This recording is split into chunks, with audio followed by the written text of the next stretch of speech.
Hello everyone and welcome to this video. I hope you're doing okay. I've already talked a lot on this channel about the God of High School, but for some reason I never did a full video on it. So I'm going to correct that right now and we're going to talk about the God of High School. I'm going to focus more in this video on the anime because that's the only thing I know. So the God of High School is originally a manhwa webtoons created by Park Hyun-jae. I hope I pronounced that correctly, and was first published in April 2011 in Naver or Naver. Don't really know how you pronounce that. It was one of the first manhwas translated in English after the release of Naver webtoons, and it already had like some adaptations, but never like animes. It was adapted in mobile games 3 times. There was also this video clip inspired by one of the promotion of the game that came out, and that was it until like this year when they released an anime version of this manhwa, The God of High School. It was first aired on July the 6th 2020. It is produced by the studio Mappa and is aired on Crunchyroll. So far, there's only 1 season out and 13 episodes. What is the story about? It's the story of a young high school boy, because aren't they all, named Jin Mori. The story starts with him wanting to go to a tournament named the God of High School, and the goal of this tournament is to find like the most powerful person in Korea, I guess, but like not person, like the most powerful high schooler in Korea, because the tournament is made for high schoolers. I don't know why. Maybe it's gonna be explained later, but for the moment I just don't know why specifically high schoolers. So they just gathered a bunch of young people in this tournament, and the winner is supposed to be granted a wish, whatever he wants really. The only thing that they can't have is like bringing back people to life. That's the only thing they can't wish for, because this is just not possible. So this Jin Mori guy, he's been raised by his grandfather, and his grandfather is not with him anymore. We don't really know why. I mean, we learned why through like the season, but first of all, we don't really know why. And during this tournament, he meets friends, because it's a shonen-like type of anime, shonen-like type of story. So he's gonna have friends, he's gonna make friends, and those two friends are Handeri and Yumira. Each one of them has like their goal, like the reason why they want to win the God of High School. And first of all, when the story starts, we kind of like the story kind of tells us that it's about more than just the tournament. There's a lot more to the story than just people fighting. It's a lot of people fighting, but there's the strong story behind, which I was really looking forward, because fights and stuff are good and all, but the thing that really makes me interested in like an anime is the story. So if there's just fights and no story at all, I'm just not going to be interested. But you see that there's more to the story than just people fighting. So the more we move on in the story, the more we have the more characters we have. We have Ilpyo, I think it's his name, a guy who feels like he owns something to his grandpa, and he has kind of a link with Jin Mori's grandfather, Jin Taejin.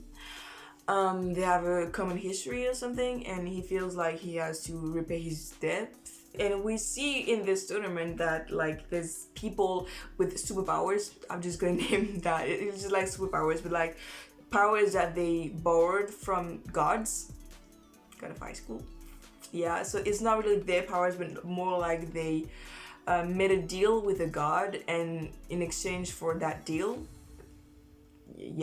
like the god is gonna give them their power, and that's how people have power in this universe. We also see different organizations who are fighting to find something named the key.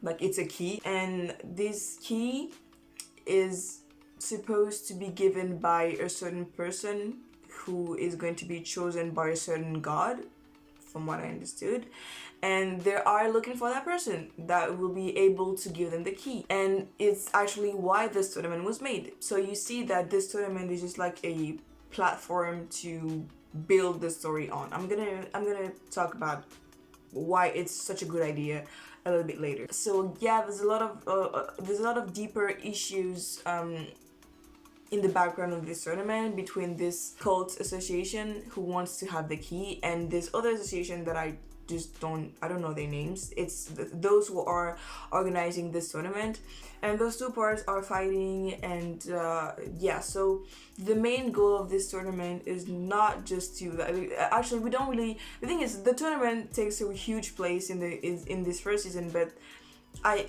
you see that in the story the tournament is really like not the main purpose of the story, not the main goal. It's just like a tool that they use to like introduce the story, which is a really good idea, because using a tournament to like start a story is something that I'm not really used to, at least not that way. Because with a tournament you can introduce a lot of characters without really having to explain why they're here. We already know why they are here, why all those people are here. They're here for the tournament and for the reward after they win. And in a tournament, it's also a good way to have a lot of fights, and at the same time kind of introducing characters and explaining their motives and explaining all that in a really easy way to do that. I'm not saying easy in like it's bad. I'm saying easy in it's smart to have done that in the beginning of the story. I think it was smart, and it's still enjoyable to watch for us. It was really enjoyable to watch in this specific case. If you haven't seen it already, there's 2 videos I think on YouTube, on Crunchyroll's YouTube, where they explain how they did the animation. They did the fight scenes in motion captures, which is why the movement of during the fights looks so smooth and so well done and so dynamic and all that. It's expensive to do all that, because you have to pay the actors, you have to pay for the equipment, you have to pay for the guy who's gonna draw over those movements. You have to, yeah, it's really a lot of money, it's really a lot of budget, and I just can't.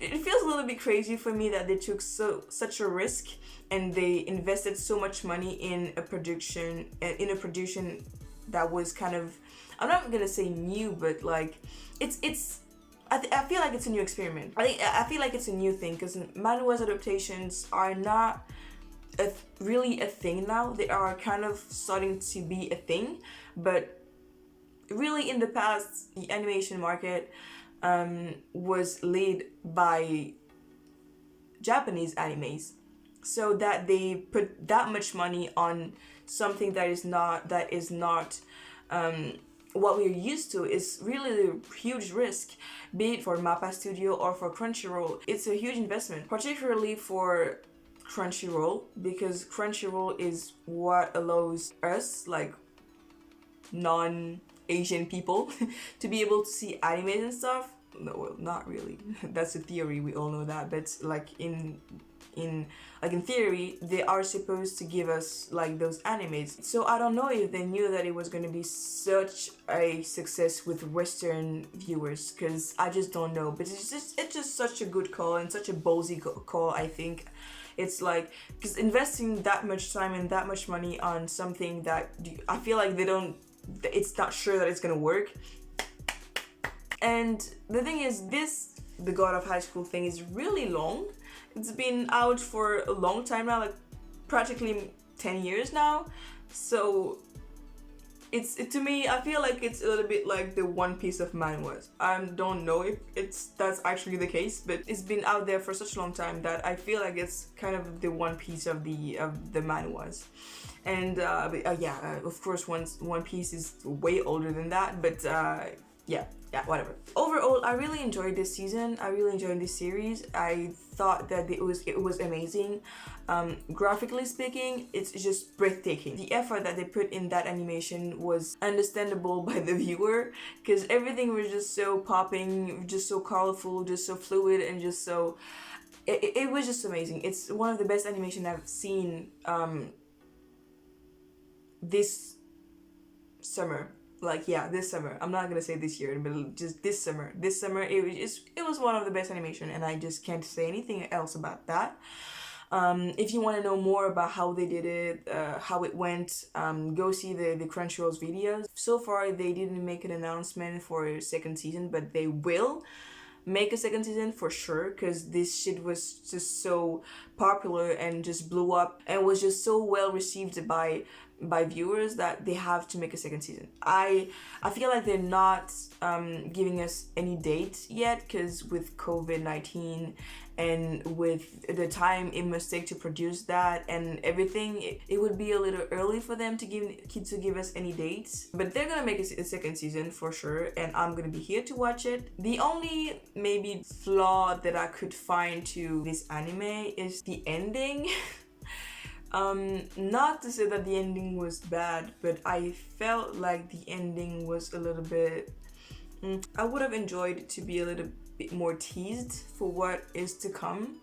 I was teased, that's not the problem, but like the last part was like, the last few minutes were a little bit like...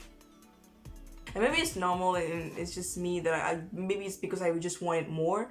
I don't know, it just felt a little bit flat, a little bit... Yeah. And honestly, I can't wait to see what this thing is gonna be like in the future. I hope it can come quickly, because I'd like to not wait for years for a second season.